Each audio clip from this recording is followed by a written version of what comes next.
அது வசனம், அற்ப மனுஷனை போன்று வஸ்திரங்களை உரிந்து போட்டு இஸ்ரவேலின் ராஜா இருந்தார்னு சொல்லி மீகா சொல்கிறார்.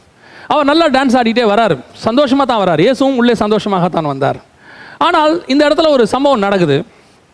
என்னன்னு சொன்னால், தாவீது தன்னை அறியாதபடிக்கு அந்த வஸ்திரங்கள் எல்லாம் கலைந்து விழுந்தது. கலந்து விழுந்த உடனே மீகாள் அவரை பார்த்து சொல்கிறா, அற்ப மனுஷனை போன்று வஸ்திரங்களை உரிந்து போட்டு. என்ன ஒரு அற்புதமான தீர்க்க தரிசனம் தெரியுங்களா? இயேசு கிறிஸ்து எருசலேமுக்கு வந்து அடிக்கப்பட்டு நீச மனுஷரில் அற்ப மனுஷரில் ஒருவராக எண்ணப்பட்டார்னு இருக்கு வசனத்தில், ஏசாயால. அவர் எல்லா வஸ்திரமும் அவருக்கு இருந்து உரித்து போடப்பட்டது. அவர் சிலுவையில் நிர்வாணமாக தொங்கினார். இஸ்ரவேலின் ராஜா, அதான் ரொம்ப முக்கியம். அவர் சிலுவையில் தொங்கும் போது இஸ்ரவேலின் ராஜா என்று தான் எழுதி போடப்பட்டது. அற்ப மனுஷரில் ஒருவராக எண்ணப்பட்டார், ஏளனமாக எண்ணப்பட்டார், அவர் கேவலமாக கருதப்பட்டார். தேவன் நிமித்தமாக, நல்லா தெரிஞ்சுக்கொள்ளுங்க, தேவன் நிமித்தமாக தான் தாவீது அப்படி செஞ்சார். அவர் சொல்றார், தாவீது சொல்றாரு, ஆடுகளுக்கு பின்னால் அலைந்து கொண்டிருந்த என்னை உன் தகப்பன் வீட்டை பார்க்கலாம் உங்களை எல்லாருக்கும் மேலாக கர்த்தர் என்னை உயர்த்தினார். அவருக்கு முன்பாக நான் இப்படி இருப்பது என்ன ஒன்றும் பிரச்சனை இல்லை, இதை காட்டிலும் மேலான செய்வேன். இயேசு கிறிஸ்து என்ன சொல்ற தெரியுமா? தனக்கு முன்பாக வைக்கப்பட்டதான அந்த சந்தோஷத்தின் நிமித்தம் அவர் அதை ஏற்றுக்கொண்டாராமா. அந்த நிர்வாணத்தை, அடி உத எல்லாத்தையும், இழிவான சொற்கள் எல்லாவற்றையும் இயேசு கிறிஸ்து அற்ப மனுஷனாக ஒருத்தர், திருடனை போல கல்லடுகளில் ஒரு நடுவராக ஒருவராக இயேசு தொங்கினார். எதற்காக இயேசு தொங்கினார்? இனி வரும் பலன் மேல் நோக்கமாக்கி, இனி நமக்கு மேல் அவருக்கு முன்பாக வைக்கப்பட்டிருக்கிற சந்தோஷத்தின் நிமித்தம் அதை ஏற்றுக்கொண்டாராம். அவன் எப்படி அந்த இடத்துல அற்ப மனுஷனாக எண்ணப்பட்டானோ, இயேசு கிறிஸ்துவும் அற்ப மனுஷர்கள் ஒருவராக எண்ணப்பட்டார். அவருடைய வஸ்திரம், தாவீதுடைய வஸ்திரம் கலைந்து போடப்பட்டது போல இயேசு கிறிஸ்துவின் வஸ்திரம் உரித்து போடப்பட்டது. அவருடைய வஸ்திரத்தின் மேல் சீட்டு போட்டார்கள்னு இருக்கு. அது அந்த வஸ்திரத்தை சீட்டு போட்டது கூட ரொம்ப அற்புதமான ஒரு விஷயம். நீங்கள் பார்த்தீங்கன்னு சொன்னால், அந்த வஸ்திரத்தை அவர்கள் எல்லாரும் சீட்டு போடுறாங்க. யார் போட்டால் தெரியுமா? ரோம போர்ச்சேவர்கள் போட்டாங்கன்னு இருக்குது. அந்த வஸ்திரம் ஆக்சுவலாக யாருன்னு கேட்டிங்கன்னா, இஸ்ரவேலருக்கு அவங்க தாய் செஞ்சு போடுற வஸ்திரம். ஒரு இஸ்ரவேலனுக்கு மூத்த பிள்ளையாக இருந்தால் ஒரு தாய் பிரத்யேகமான ஒரு வஸ்திரம் ஒன்று செஞ்சு கொடுப்பாங்க. மொத்தம் நம்ம 4 வஸ்திரம் போடுவோம், இன்னர் கார்மெண்ட்ஸ் அவுட்டர் கார்மெண்ட்ஸ் சேர்த்து ஒரு 4 போடுவோம். அதே மாதிரி தான் அவங்களும், அதில் ஒன்று எக்ஸ்ட்ரா மூத்த பிள்ளைக்கு மட்டும் இருக்கும், அது வந்து ஒரு தாயே நெஞ்சு கொடுக்கறது. அந்த மாதிரி ஒரு வஸ்திரம் இருக்கும். அந்த வஸ்திரத்தை தான் அவர்கள் எடுத்தார்கள். எடுத்து சீட்டு போட்டு எங்களுக்கு வேணும்னு சொல்லி அவங்க எடுத்துக்கிட்டாங்க.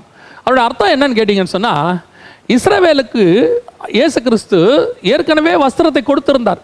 எசேக்கியேல் 16 என் வஸ்திரத்தை உன்மேல் போட்டேன்னு சொல்கிறார். அந்த வஸ்திரத்தை அவர்கள் இழந்து போனார்கள். அவர்கள் இழந்து போன அந்த வஸ்திரத்தை மீட்கும்படி தான் இயேசு வந்து தன் வஸ்திரத்தை கொடுத்து, மனிதனுக்கு வந்த நிர்வாணம், ஏதேனுக்குள்ள வந்த நிர்வாணம் இருக்குது பார்த்தீங்களா, அந்த நிர்வாணத்தை மீட்கும்படி இயேசு நிர்வாணமாய் தொங்கினார்.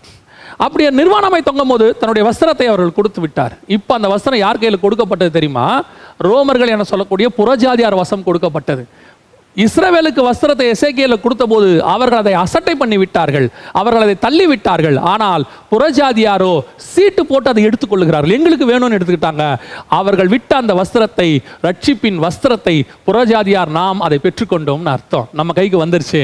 இப்போ இயேசு கிறிஸ்து சிலுவையிலிருந்து இறக்கி திருப்பி இஸ்ரவேலர்கள் அவருக்கு ஒரு வஸ்திரத்தை சுற்றி வைக்கிறாங்க. இது கர்த்தர் எனக்கு சொல்லி கொடுத்தது. வஸ்திரத்தை சுற்றி வைக்கிறாங்க. ஆனால் இயேசு என்ன பண்ணார் தெரியுமா? உயிர் எழும்போது அந்த வஸ்திரத்தை மடித்து ஓரமாக வச்சுட்டு போயிட்டாரு. இனிமேட்டு இஸ்ரவேல் வஸ்திரம் எனக்கு வேணாம், புறஜாதியார் வஸ்திரம் ஒன்று இருக்கிறது, அது போதுமானது. அப்போ இந்த புறஜாதியார் வஸ்திரத்தை அந்த இடத்துல கலைந்து போட்டு இயேசு நிர்வாணமாக தொங்கின அற்ப மனுஷன் ஒருவராக எண்ணப்பட்டார். அதே மாதிரி தான் தாவீதும் அற்ப மனுஷன் ஒருவராக வஸ்திரம் இல்லாதபடிக்கு அங்கே தொங்கிக் கொண்டு அந்த நடனமாடி கொண்டிருந்தான் என்று சொல்லி பார்க்கிறோம். அடுத்தபடியாக மிக முக்கியமானது 16வது வசனத்துல, மீகாள் இருதயத்தில் அவரை அவமதித்தாள் அப்படின்னு வசனம் சொல்லுது. மீகாள் இருதயத்தில் அவரை அவமதித்தாள். இப்போதான் இஸ்ரவேலர்கள் இயேசு கிறிஸ்துவை அவமதித்ததுக்கும் மீகாள் தாவீதை அவமதித்ததுக்கும் ஒரே காரியம் அங்கே நடக்கிறது. இந்த இடத்துல தாவீது ராஜாவை மீகாள் அவமதித்து இருதயத்தில் இப்படிலாம் ஒரு மனுஷன் இருப்பானா அப்படின்னு சொல்லி, இன்னைய வரைக்கும் இஸ்ரவேலர்கள் இயேசு கிறிஸ்துவை அவமதித்து கொண்டு தான் இருக்கிறார்கள். அதனுடைய விளைவு என்ன தெரியுங்களா? அந்த 23ஆம் வசனம் சொல்லுது, கர்ப்பம் அடைக்கப்பட்டது, மீகாளுடைய கர்ப்பம் அடைக்கப்பட்டது. அதுக்கு பிறகு அவளுக்கு பிள்ளையே பிறக்கலை, தாவீதுக்கு பிள்ளை பிறக்கலை, தாவீதுக்கு மீகாளுக்கு பிள்ளை பிறக்கலை. அதோடைய அர்த்தம் என்ன தெரியுமா? அன்றையோடு கூட இஸ்ரவேலுக்கு தேவன் மேல் இருந்ததான தேவனுடைய திட்டம், உடன்படிக்கை எல்லாம் நின்று போய்விட்டது. இஸ்ரவேல் வம்சம் தேவ வம்சத்திலிருந்து அதோடு கூட ஸ்டாப் பண்ணப்பட்டு விட்டது, கர்ப்பம் அடைக்கப்பட்டு விட்டது. இஸ்ரவேலுடைய ஆபிரகாமுடைய வம்சம் நம்ம சொல்லுவோம்ல, ஆபிரகாமின் சந்ததிம்பாங்கள்ல, அது அந்த இடத்தோடு கூட நின்று போச்சு. அந்த இடத்தோடு கூட அவர்கள் இயேசு கிறிஸ்துவை எப்பொழுது அசட்டை பண்ணினார்களோ, இருதயத்தில் அவமதித்தார்களோ, எப்பொழுது அவரை புறம்பே தள்ளினார்களோ, சிலுவையில் அறையப்பட்டாரோ, அன்னையோடு கூட இஸ்ரவேலுக்கான காரியம் நின்று போய்விட்டது. இஸ்ரவேலுக்குரிய சேஷ்டபுத்திர பாகம். அதனால தான் பவுல் எழுதும்போது அழகாக சொல்வார், தேவ ஆராதனைகளும் வாக்கு தத்தங்களும் நம்முடைய மூத்த சகோதரராகிய இஸ்ரவேலுக்கு உரியதே. ஆனால் அவர்கள் அதை இழந்து போய்விட்டதுனால அந்த ஒலிவ மரத்தில் ஒட்ட வைக்கப்பட்ட காட்டு ஒலிவ மரம்னு நம்மளை எழுதுறார். அப்புறம் அதோட அர்த்தம் என்ன? அவருடைய அந்த சேஷ்டபுத்திர பாகம் அத்தனையும் நின்று போய்விட்டது, முழுவதுமாக ஸ்டாப் பண்ணப்பட்டு விட்டது. அப்போது இஸ்ரவேலுடைய அந்த கர்த்தருடைய திட்டத்திலிருந்து அவர்கள் அதோடு கூட நிறுத்தப்பட்டார்கள். ஆசீர்வாதம் எல்லாம் போச்சு. 2000 வருஷம் இஸ்ரவேலர்கள் இன்னைக்கும் உடன்படிக்கை அவர்களிடத்தில் இல்லை. அதான் நான் சொல்லுவேன், ஆபிரகாமிலிருந்து இயேசு கிறிஸ்து வரைக்கும் உடன்படிக்கை எல்லாம் இஸ்ரவேலர்கள் கையில் தான் இருந்துச்சு. ஆபிரகாம் மூலமா தான் ஆசீர்வாதங்கள் வந்துச்சு. அவர்களோடு கூட சேர்ந்து கொள்ளுகிற அந்நியருக்கும் அவர்களுக்கும் ஒரே பிரமாணம்னு பைபிள் சொல்லுது. வந்து சேர்ந்துக்கிட்டா, இப்போ பாருங்க, ராகாப் வந்து சேர்ந்துக்கிட்டாங்க, பிரமாணம் ஒரே பிரமாணம் ஆயிடுச்சு. ராகாப்புக்கு அதே பிரமாணம் தான், அவங்களுக்கு தனி பிரமாணம்லாம் கிடையாது. அவங்க எப்படி ஆயிட்டாங்க? மேசியாவுடைய வம்ச வரலாறுலேயே வந்துட்டாங்க. ரூத்து வந்து ஜாயின் பண்ணாங்க. ரூத்துக்கும் இஸ்ரவேல் ஸ்திரீகளுக்கும் ஒரே பிரமாணம் தான், எந்த மாற்று கருத்தும் இல்லை. ரூத்து அந்த இஸ்ரவேலுடைய மேசியாவுடைய வம்ச வரலாறுக்குள்ளே வந்துட்டாங்க. அதே மாதிரி தான் பைபிள் தெளிவாக சொல்லுது, உன்னோட வந்து சேர்ந்து கொள்கிற அந்நியனுக்கும் உனக்கும் ஒரே பிரமாணமாக இருக்க கடவுது அப்படின்னு ஆண்டவர் எழுதியிருக்கிறார். ஆனால் இப்போ எப்படி தெரியுமா? அவருடைய வாக்கு தத்தங்களும் ஆராதனைகளும் அவருடைய எல்லா காரியங்களும் நம்ம கைக்கு வந்துருச்சு. இப்போ நம்மோடு வந்து சேர்ந்து கொள்கிற யூதனுக்கும் நமக்கும் ஒரே பிரமாணம். நம்ம கையில் முழு வேதாகம் இருக்கு. இந்த முழு வேதாகமத்தை நாம வச்சிருக்கிறோம். இந்த வேதாகமத்தை ஏற்றுக்கொள்ளுகிற யூதனுக்கு மீட்பு உண்டு. இந்த வேதாகமத்தை, இந்த இயேசு கிறிஸ்துவை, இந்த ரத்தத்தின் உடன்படிக்கைக்குள்ளே வருகிற அவனுக்கு மீட்பு உண்டு. அப்போனா என்ன அர்த்தம்? அவங்க கையில் இருந்தது நாம போய் ஜாயின் பண்ணிக்கிட்டோம். இப்போ நம்ம கையில் இருக்கு, அவர்கள் வந்து ஜாயின் பண்ணிக்கொள்ள வேண்டும். அப்போ ஆண்டவர் நமக்கு அந்த காரியத்தை நம்ம கையில் கொண்டு வந்துட்டாரு. அவர்களுக்கு அடைக்கப்பட்டு விட்டது, ஸ்டாப் பண்ணப்பட்டது. எது வரைக்கும்? புறஜாதியார் காலம் நிறைவேறும் வரைக்கும் இப்படி தான் இருக்கும். வருகை வரைக்கும் இப்படி தான் இருக்கும். எப்போ வருகை வந்து சபையின் காலம் முடிவடைகிறதோ அதற்கு பிறகு 7 ஆண்டு கால உபத்திரவ காலம் தொடங்கும். அந்த 7 ஆண்டு காலம் நியாயப்பிரமாண காலம். அது இஸ்ரவேலுக்குரியது, முழுவதுமான இஸ்ரவேலுக்குரியது. அப்போ அந்த இஸ்ரவேலுக்குரிய அந்த காலம் வரும்போது மீண்டும் அந்த நியாயப்பிரமாணம் தொடங்கும். மீண்டும் அவர்களுக்கு 2 சாட்சிகள் வருவார்கள். அப்பொழுது அவர்களுக்கு ஆஸ் யூஷுவல் அதேபடி பழைய உடன்படிக்கை அவர்களுக்கு வந்துடும். அது வரைக்கும் நம்ம கூட தான் அந்த பிரமாணம் இருக்கும். நம்ம கூட வந்து சேர்ந்து கொள்கிற யூதனுக்கும் நமக்கும் ஒரே பிரமாணமாக இருக்க கடவுள். இப்போ இதில் இன்னும் ஒரு காரியம் இருக்குது, அதை மாத்திரம் நான் சொல்லிட்டு உங்களோட கூட ஜெபம் பண்ணி முடிக்க விரும்புகிறேன். அதில் என்னென்னு கவனிச்சு பார்த்தீங்கன்னா, அவளுடைய மீகாலுடைய கர்ப்பம் அடைக்கப்பட்டது உண்மைதான். அப்போ அதோடு கூட தாவீதின் வம்சம் முடிவுக்கு வந்துருச்சா அப்படின்னு கேட்டிங்கன்னா இல்லைங்க. அதற்கு பிறகு தாவீதின் வம்சம் மீகால் கையிலிருந்து எடுக்கப்பட்டு பத்சேபால் கையிலே கொடுக்கப்பட்டு விட்டது. அதாவது தாவீதினுடைய அடுத்த தலைமுறை, அடுத்த சேஷ்டபுத்திர பாகம் அல்லது அடுத்த ராஜ்யபாரம் யார் கைக்கு போச்சுன்னு பார்த்தீங்கன்னா சாலமோன் கைக்கு போச்சு, பத்சேபால் இடத்துல போச்சு. பத்சேபால் யார்? ஒரு தவறான முறையிலே உள்ளே வந்தவள். பத்சேபாலின் நிமித்தம் பல பிரச்சனைகளை தாவீது சந்திச்சிருக்கிறாரு. ஆனால் கர்த்தர் ஏன் சாலமோனை செலக்ட் பண்ணாரு? ஏன் பத்சேபால் வம்சத்தை கர்த்தர் செலக்ட் பண்றாரு அப்படின்னு கேட்டா, பத்சேபால் நல்லவள் என்பதற்காக அல்ல. மீகாலுடைய கர்ப்பம் அடைக்கப்பட்டது. மீகாலோட நிமித்தம் பத்சேபால் செலக்ட் பண்ணப்பட்டான். புறஜாதியார் உங்களையும் என்னையும் அந்த இடத்துல தான் கர்த்தர் நம்மளை செலக்ட் பண்ணுகிறார். எந்த இடத்துல இஸ்ரவேலர்கள் இயேசுவை வேண்டாம் என்று சொன்னார்களோ அதே கல்வாரியிலே, அதே சிலுவையிலே புறஜாதியாருக்கு வழி திறந்தது என்று சொல்லி பார்க்கிறோம். நீங்கள் பார்த்துருப்பீங்க, சிலுவையில் இயேசுவை வந்து கொண்டு விழாவில் குத்துவாங்க. நீங்கள் பார்த்துருப்பீங்க. இயேசு மேலே கையை வைக்கணும்னா பரலோகத்தினுடைய திட்டம் இல்லாமல் கையை வைக்கவே முடியாது. பாருங்க, பரலோகம் திட்டம் இல்லாமல் கை வைக்கவே முடியாது. ஈட்டி எடுத்து குத்துறாங்க. நம்ம என்ன நினைக்கிறோம்? அதை பார்த்துட்டு ஓ இயேசு கிறிஸ்து வந்துட்டு மரிச்சிட்டாரா உயிரோடு இருக்கிறாரான்னு செக் பண்ணுறதுக்காக தான் அவங்க குத்தி பார்த்தாங்கன்னு சொல்கிறோம். ரத்தமும் நீரும் வந்தது அப்படின்னு சொல்லி பார்க்குறோம். ஆக்சுவலாக உண்மை என்ன தெரியுமாங்க? இயேசு கிறிஸ்துவ ஏன் விழாவில் குத்துனாங்க தெரியுங்களா? முதலாம் ஆதாம் நித்திரை அடைந்த உடனே விழாவில் அவனை குத்தி தான் முதலாவது சபை, அதாவது ஏவாள் எடுக்கப்பட்டாள், மணவாட்டி. இப்போ அந்த முதலாவது மணவாட்டியினுடைய காரியம் முடிவுக்கு வருது. மாம்ச பிரகாரமாய் பிறக்கிற சந்ததிகளுடைய முடிவுக்கு வந்து ஆவிக்குரிய சந்ததி பிறக்க போகுது. அதாவது இயேசு கிறிஸ்துனுடைய விழாவில் குத்தி புதிய ஏற்பாட்டு சபை எடுக்கப்படுது. அதனால தான் இயேசு புறம்பே சிலுவையில் அறையப்பட்டார். புறஜாதியாருடைய சபை அங்கே பிறக்குது. அந்த இடத்துல தான் விழாவில் குத்தி புதிய ஏற்பாட்டு சபை ஆண்டவர் எடுக்க போறார். அந்த இடத்துல எடுத்துட்டார். இப்போ நாம் ரெடி பண்ணப்பட்டு கொண்டு இருக்கிறோம். அதாவது ஏவாள் எப்படி தோட்டத்துக்கு வெளியே செய்யப்பட்டு அவன் இடத்துல கொண்டு வரப்பட்டாள், ஆதாம் இடத்துல கொண்டு வரப்பட்டது போல இப்போ நம்மளை ஆண்டவர் புறம்பே செஞ்சுக்கிட்டு இருக்கிறார். பூமியில் செஞ்சு நம்மளை கொண்டு போய் பரலோகத்தில் தேவனிடத்தில் ஒப்படைக்க போகிற காலம் ஒன்று வரும். இப்போ அதுக்கு தான் இயேசு அங்கே விழாவிலே குத்தப்பட்டார். அப்போ இயேசு விழாவிலே குத்தப்பட்டதனுடைய நோக்கம் என்ன அப்படின்னு கேட்டிங்கன்னா, அங்கே தான் புறஜாதியார் சபை பிறக்குது, புதிய ஏற்பாட்டு சபை பிறக்குது. இதைத்தான் சொல்கிறேன், மீகால் இஸ்ரவேலுடைய கர்ப்பம் அடைக்கப்பட்டு பத்சேபால் கர்ப்பம் திறக்கப்படுகிறது. பழைய ஏற்பாட்டு சபை நியாயப்பிரமாணம் முடிவுக்கு வந்து கிருபையின் பிரமாணம் ஆரம்பிக்கிறது. பத்சேபால் யார்? தவறான முறையில் இருந்தவள். புறஜாதியார் யார்? ஏற்றுக்கொள்ள முடியாத இடத்துல இருந்தவங்க. நம்மெல்லாம் அருவருப்பானவர்களாக இருந்தோம். ஒரு காலகட்டத்தில் பாவத்தில் உழன்று போய் கொண்டிருந்தோம், தேவனை தேடாதவர்களாக இருந்தோம். அதனால தான் வசனம் சொல்ல, அவரை தேடாதவர்களாலே கண்டடையப்பட்டோம். இன்னைக்கு ஆண்டவர் நம்மளை செலக்ட் பண்ணி வச்சிருக்கிறாரு. அங்கே தான் பத்சேபாலுக்கு அங்கே தான் பிறக்குது. பத்சேபால் நல்ல, திருப்பியும் சொல்றேன், பத்சேபால் நல்லவள் என்பதற்காக அல்ல, மீகாலுடைய மீறுதலின் நிமித்தம் பத்சேபாலுக்கு வழி பிறந்தது. இஸ்ரவேலுடைய மீறுதல் நிமித்தம் புறஜாதியராக நமக்கு வழி பிறந்தது. இன்னைக்கு நாம நினைச்சிட்டு இருக்கிறோம், பல நேரங்களில் நாம் நீதிமான்கள், இயேசு நம்மை ரத்தத்தை கழுவி இருக்கிற நிறைய பேர் சொல்றாங்க, இயேசு நம்முடைய பாவங்களை கழுவி, எல்லாம் உண்மைதான், எந்த மாற்று கருத்தும் இல்லை. இயேசு கிறிஸ்துவின் ரத்தத்தை கழுவி நாம் நீதிமான்களாக்கப்பட்டிருக்கிறோம். ஆனா ஒன்று மட்டும் நல்லா தெரிஞ்சுக்கணும், பவுல் திருப்பி தெளிவாக எழுதுறாரு, அவருடைய மீறுதலின் நிமித்தம் நமக்கு அந்த வாய்ப்பு கிடைச்சதாக எழுதுறாரு. அவர்கள் அதை, ஒருவேளை அவருடைய மீறுதலே உலகத்துக்கு இவ்வளவு ஆசீர்வாதமாக இருக்குமானால் அவர்கள் கீழ்ப்படுதல் இன்னும் எவ்வளவு ஆசீர்வாதமாக இருக்கும்னு பவுல் கேட்கிறார். மீகாலுடைய மீறுதல் பத்சேபாலுக்கு வழி பிறந்தது, இஸ்ரவேலுடைய மீறுதல் நமக்கு வழி பிறந்தது. இன்னைக்கு ஆண்டவர் கொண்டு நம்மளை உள்ள கொண்டு வச்சிருக்கிறார், அவருடைய சந்ததிக்குள்ளே கொண்டு வரப்பட்டிருக்கிறோம். அப்படியானால் தாவீது உள்ளே நுழைந்த போது இயேசு கிறிஸ்து எருசலேமுக்குள்ளே நுழைந்தது. அந்த இடத்துல மீகால் பேசின அந்த வார்த்தை நிமித்தம் அவள் கர்ப்பம் அடைக்கப்பட்டது, பத்சேபால் கர்ப்பம் திறக்கப்பட்டது. இயேசு கிறிஸ்து உள்ளே நுழைந்து, எருசலேமுக்குள்ளே நுழைந்து, அவர் நீசரில் ஒருவராக எண்ணப்பட்டு, இஸ்ரவேலால் அற்பமாக எண்ணப்பட்டு, அவர் வஸ்திரம் உரிக்கப்பட்டு, அவர் அவர்களால் புறம்பே தள்ளப்பட்ட போது அவருடைய கர்ப்பம் அடைக்கப்பட்டது, அவருடைய சந்ததி முடிவுக்கு வந்தது. அதற்கு பிறகு அவருடைய ஆவிக்குரிய சந்ததிகள், ஆவிக்குரிய திட்டம் அவர்களை விட்டு எடுக்கப்பட்டு தேவனுடைய திட்டம் புறஜாதியராக அழைக்கப்பட்ட உங்கள் மேலும் என் மேலும் கொடுக்கப்பட்டிருக்கிறது. மரியின் மேலும், மரியின் குட்டியின் மேலும் ஏறி வருகிறார். இதுக்கு பின்னாடி அந்த ஹெவன்லி பிளான் ஒன்று இருக்குது. இந்த ஹெவன்லி பிளானை தான் தாவீது அங்கே செய்கிறாரு. இப்போ என்ன ஆயிடுச்சு, ராஜ்யபாரமோ அந்த ஆசாரியத்துவமோ சாலமோனுக்கு போயிடுச்சு. இப்போ சாலமோன் பாருங்க, அதே மாதிரி ராஜாவும் ஆசாரியனுமா இருப்பான். வேற எந்த ராஜாவும் பாருங்க, தாவீதுக்கு அப்புறம் வேற எந்த ராஜாவும் பலி செலுத்த முடியாது. உள்ளே போனாலே குஷ்டம் வந்துடும். ஆசாரியன் தான் அது செய்ய முடியும். ஆனால் ரெண்டே பேர் தான் அதை செய்வாங்க, ஒன்று தாவீது, இன்னொன்று சாலமோன்.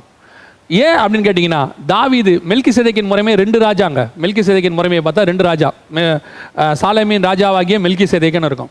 சாலேமின் ராஜா என்றால் சமாதானத்தின் ராஜா, மெல்கிசேதேக் என்றால் நீதியின் ராஜா. இந்த இடத்துல எதை குறிக்குதுன்னு கேட்டிங்கன்னா, தாவீது நீதியின் ராஜா, சாலமோன் சமாதானத்தின் ராஜா. இந்த ரெண்டும் சேர்ந்தது தான் ஒரு இயேசு கிறிஸ்து, ஒரு மெல்கிசேதேக்கின் முறைமை. அந்த மெல்கிசேதேக்கின் முறைமையின்படி தான் தாவீது இருக்கிறாரு. தாவீது உள்ள வரும்போது, ராஜாவா வரும்போது அது வந்தார், பலி செலுத்தினார், எல்லாம் செய்கிறாரு. அதே காரியத்தை சாலமோனும் செய்தார். இன்னைக்கு ஆண்டவர் இயேசு கிறிஸ்து உள்ளுக்குள்ள எருசலேமுக்குள்ள வரும்போது மெல்கிசேதேக்கின் முறைமையின்படி மரியின் மேலும் மரியின் குட்டியின் மேலும் ஏறி வந்தார். இப்போ நம்மளை அடுத்த சந்ததி, அவருடைய பிள்ளைகள் நம்ம அதே மெல்கிசேதேக்கின் முறைமையின்படி ராஜாவும் ஆசாரியனுமாய் வைத்திருக்கிறார். இப்போ நாம தான் அந்த சாலமோனுடைய அந்த சமாதானத்தின் ராஜாவுக்குரியதான காரியத்தை செய்து கொண்டிருக்கிறோம், அவருடைய சந்ததியாக இருக்கிறோம். இப்போ ராஜ்யபாரமும் ஆசாரியத்துவமும் நம்முடைய கையிலே கொடுக்கப்பட்டிருக்கிறது. யார் மூலமாக? ஒரு தவறான வழியிலே வந்திருந்தாலும் கூட, அந்த சேஷ்டபுத்திர பாகம் நமக்கு கிடைப்பதற்கு வாய்ப்பு இல்லாமல் இருந்தாலும் கூட, மீகால் தான் முதல் மனைவியாக இருந்திருந்தாலும் கூட, ஆனால் கர்த்தர் மீகாலுடைய கர்ப்பத்தை அடைத்து நமக்கு அந்த ஆண்டவர் ஆசீர்வாதத்தை நமக்கு கொண்டு வந்திருக்கிறார். இஸ்ரவேலின் சந்ததி அடைக்கப்பட்டு தேவனுடைய சந்ததி ஆகிய சூஸ் பண்ணப்பட்ட சந்ததி. அதனால தான் அவன் நல்லா கவனிச்சு பார்த்தீங்களா, சாலமோனுக்கு ஒரு பேர் உண்டு, எதித்தியான்னு சொல்லி. அதாவது யெகோவாவின் மகன் அர்த்தம்.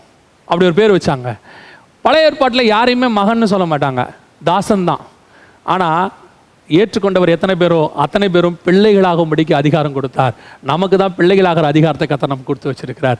இஸ்ரவேலுக்கு பிள்ளைகளாகிற அதிகாரம் இல்லை, நமக்கு அந்த அதிகாரத்தை கொடுத்து வச்சிருக்கிறாரு. நாம் முழுக்க அந்த தாவீதுடைய வம்சத்துக்குள்ள அந்த பழைய ஏற்பாட்டு முறைமையில் அந்த தாவீதும் சாலமோனும் எப்படி இருந்தார்களோ அந்த மெத்தடில் தான், அதே மெல்கிசேதேக்கின் முறைமையில தான் நம்மை ஆண்டவர் உள்ளே கொண்டு வந்திருக்கிறார். இன்னைக்கு நம்ம மரியின் மேலும் மரியின் குட்டியின் மேலும் ஏறி வந்து ராஜா நம்மை மீட்டெடுத்திருக்கிறார். அவரை தள்ளினார்கள், அவர்கள் நிமித்தம் கர்த்தர் நம்மை செலக்ட் பண்ணியிருக்கிறாரு. இன்னைக்கு என்ன செஞ்சிட்டு இருக்கிறோம்? இன்னைக்கு நாம மீகாலை போல இருக்கிறோமா? உதாசனப்படுத்திட்டு இருக்கிறோமா? தேவனை துக்கப்படுத்திக்கிட்டு இருக்கிறோமா? நல்லா தெரிஞ்சுக்கொள்ளுங்க, எப்ப சபை தேவனுக்கு விரோதமா போகுதோ அவர்களுக்கு பதிலாக நம்மளை செலக்ட் பண்ண ஆண்டவர் ஒரு காலம் வரும், புறஜாதியாரை தள்ளி மீண்டும் இஸ்ரவேலை கொண்டு வருவார். அதுதான் அந்த சபையினுடைய முடிவு. சபையினுடைய முடிவு ஏன் வரப்போ தெரியுமா? ஒரு காரணம் உங்களுக்கு தெரியுமா? சபையுடைய முடிவுடைய காரணம் என்ன தெரியுமா? புறஜாதியர் எண்ணிக்கை நிறைவேறும் போது அதே காலகட்டத்தில் சபை முழுவதுமாக தேவனை விட்டு போயிருக்கும். இயேசு வரும்போது ஒரு கூட்டம் மட்டும்தான் இயேசுவுக்கு ஃபேவராக இருந்தது. சிமியோன், அன்னாள், ஒரு 12 அப்போஸ்தலர்கள், கொஞ்சம் பேர், ஒரு 120 பேர், இவ்வளோதான் இருந்தாங்க. மற்றபடி அத்தனை இஸ்ரவேலர்களும் தேவனுக்கு தூரமாக இருந்தார்கள். அவர்களை தள்ளி புறஜாதியாரை கொண்டு வந்தார். அதே மாதிரி புறஜாதியார் காலம் முடிவடையும் போது எப்படி இருக்கும் தெரியுமா? ஒரு சொற்ப கூட்டம் தான் கர்த்தருக்கு உண்மையாக இருக்கும். அந்த சொற்ப கூட்டத்தை மாத்திரம் தேவன் எடுத்துக்கொண்டு மீண்டும் நியாயப்பிரமாணத்துக்கு கையில் உலகத்தை ஒப்பு கொடுப்பார். அப்படின்னா என்ன அர்த்தம்? இஸ்ரவேலை தள்ளினது போல நம்மை தள்ளுகிற காலமும் வருகிறது. இப்போ அந்த காலத்தினுடைய ஸ்டார்டிங் பாயிண்ட்ல நல்லா தெளிவாக இருக்குது. அநேகரை கர்த்தர் தள்ளி கொண்டிருக்கிறார், வேறு பிரித்து கொண்டிருக்கிறார். அநேகர் கர்த்தருக்கு முன்பாக நியாய தீர்ப்பில் நிற்கக்கூடிய நிலைமையில இல்லை. நிறைய சபை கர்த்தருக்கு முன்பாக நிற்கக்கூடிய இடத்துல இல்லை. கர்த்தருடைய பார்வைக்கு அவர்கள் அற்பமாய் காணப்படுகிறார்கள். கர்த்தருடைய பார்வைக்கு கொடுமையானதை செய்து கொண்டிருக்கிறார்கள். ஆனால் அவர்களுக்கு தெரியல. அன்னைக்கு இஸ்ரவேலர்கள் நினைச்சாங்க, என்ன நினைச்சாங்க?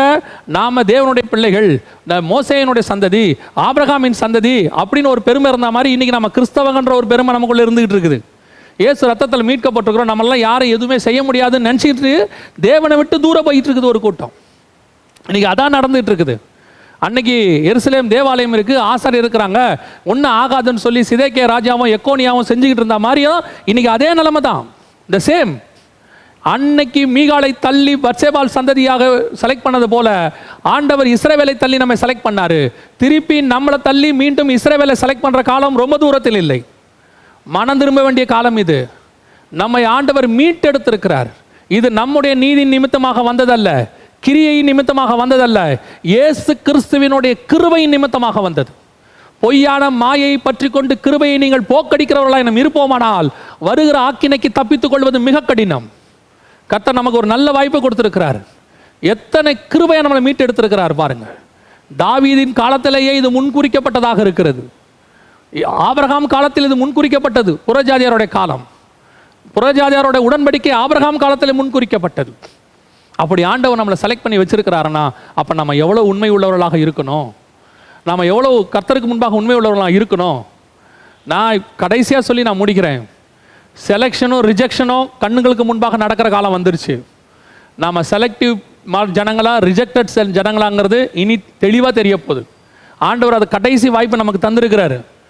எல்லாமே கேஷுவலாக, அதாவது அந்த காலத்தில் ஆண்டவர் கிருபை உள்ளவர், ஆண்டவர் அப்படிலாம் செய்ய மாட்டாருன்னு இஸ்ரவேலர்கள் நினைச்சாங்க, தேசத்தை விட்டு துரத்தப்பட்டார்கள். இன்னைக்கு அதே நிலைமை தான். ஆண்டவர் கிருபை உள்ளவர், அப்படிலாம் ஒன்றும் செய்ய மாட்டார் நினச்சிட்டே இருக்கிறீங்க. ஒரு காலம் வரும், கண்டிப்பாக உன்னையும் என்னையும் தள்ளுற காலம் ஒன்று வரும். அதுக்கு நாம் ஒப்பு கொடுக்கக்கூடாது. இன்னைக்கு ஆயத்தமாகிற ஒரு காலம். மரியின் மேலும் மரியின் குட்டியின் மேலும் மாரி ராஜா உன்னிடத்தில் வந்திருக்கிறார். வந்த ராஜாவை விட்டுறாதீங்க. இஸ்ரவேல் ராஜாவை விட்டுட்டாங்க. அவங்க விட்டுட்டு 2000 வருஷம் தேசம் இல்லாமல் அலைஞ்சாங்க. 2000 வருஷம் அலைஞ்சாங்க. இன்னைக்கு நமக்கு ராஜா நம்ம மத்தியில் இருக்கிறார். துக்கத்தோடு கூட தான் இருக்கிறார். ஆனால் பல நேரங்களில் ராஜா வாசப்படியில் இருந்து கதவை தட்டிக்கிட்டு நிற்கிறாரு. கதவு அடைக்கப்பட்டு கிடக்கு. இன்னைக்கு கதவை திறக்கிற ஒரு காலம். ஒப்பு கொடுப்போம். மரியின் குட்டியின் மேலே ஏறி வந்த ராஜா நம்ம மீட்கும்படி வந்திருக்கிறார். தண்ணீர் இல்லாத குழியில் அடைக்கப்பட்டவர்களை மீட்ட ராஜா அந்த தண்ணீர் இல்லாத குழிக்கு நம்ம போயிடக்கூடாதுன்னு தான் மீட்கவே வந்தார். இப்போ சேஷ்டபுத்திர பாகம் நம் கையில் கொடுக்கப்பட்டிருக்கு. ஆசாரியத்துவம் நம் கையில் இருக்குது. ராஜா ரீகம் நம்மளுடைய கையில் இருக்கிறது.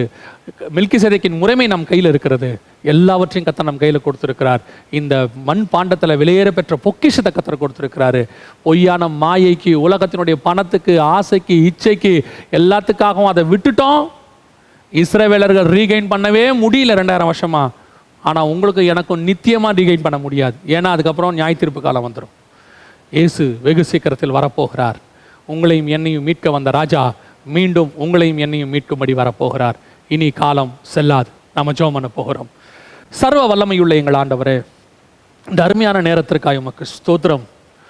ஆண்டவரே, உம்முடைய ஒவ்வொரு செய்கைகளுக்கு பின்னாடி எப்படி மகா பெரிய திட்டங்கள் இருக்கிறது. ஆண்டவரே, நீர் வந்தது, கழுதையின் மேல் ஏறி வந்தது எங்கள் பார்வைக்கு சாதாரணமாக ஒரு சம்பவமாக இருந்தாலும் அவைகளுக்கு பின்னால் பரலோகத்தினுடைய மகா பெரிய திட்டங்கள் இருக்கிறதை நீர் வெளிப்படுத்தி கொடுத்த தயவுக்காய் ஸ்தோத்திரம்.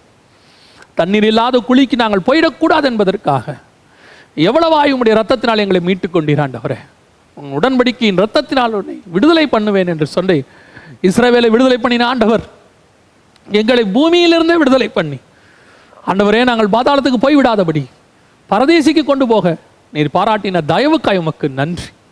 ஆண்டவரே, இப்பொழுதும் மெல்கிசேதேக்கின் முறைமையின்படி எங்களை மீட்கும்படி வந்து ஆண்டவரே இஸ்ரவேலின் கர்ப்பத்தை அடைத்து எங்களுக்கு சேஷ்டபுத்திர பாகத்தை கட்டளையிட்டு இருக்கிறீர். ஆண்டவரே, அதை நாங்கள் பத்திரமாய் பாதுகாத்துக் கொள்ள எங்களுக்கு கிருபை பாராட்டும். எங்களை நம்பி ஒப்படைத்த இந்த மகா பெரிய ஸ்லாக்கியத்தை பொய்யான மாயை பற்றி கொண்டு உலக ஆசை இச்சைகளுக்காக, பணத்துக்காக, பதவிக்காக, பட்டத்துக்காக அவைகள் நாங்கள் இழந்து போகாதபடிக்கு என்ன விலை கொடுத்தாவது எங்களுக்கு கொடுத்திருக்கிற அந்த மேன்மையை முடிவு வரையும் கையில் பிடித்துக்கொள்ள எங்களுக்கு கிருபை பாராட்டும். நீர் உம்மை இழந்து அதை எங்களுக்கு மீட்டு கொடுத்தீரப்பா. உம்மை இழந்து அற்ப மனுஷர்கள் ஒருவராக எண்ணப்பட்டு வஸ்திரம் முழுவதையும் இழந்து எங்களை அதனை மீட்டு கொடுத்தீராண்டவரே. அதை நாங்கள் என்ன விலை கொடுத்தாகிலும் பத்திரமாய் பாதுகாத்துக் கொள்ள கிருபை பாராட்டும். கேட்டு பெற்றுக்கொண்டதை பத்திரமாய் பார்த்துக்கொள் என்று சொல்லப்பட்டபடி நாங்கள் அதை பத்திரமாய் பாதுகாத்துக் கொள்ள எங்களுக்கு கிருபை தாரும். நீர் வரும் அளவும் அதை பத்திரமாய் பாதுகாத்துக் கொள்ள கிருபை தாரும். ஆசீர்வதியும். இந்த வார்த்தைகள் கேட்கிற ஒவ்வொருத்தருக்கும் பிரயோஜனமாக இருக்கட்டும். உம்முடைய மகிமை மூடட்டும். எங்கள் ஆண்டவர் இயேசுவின் நாமத்தில் பிதாவே, ஆமென்.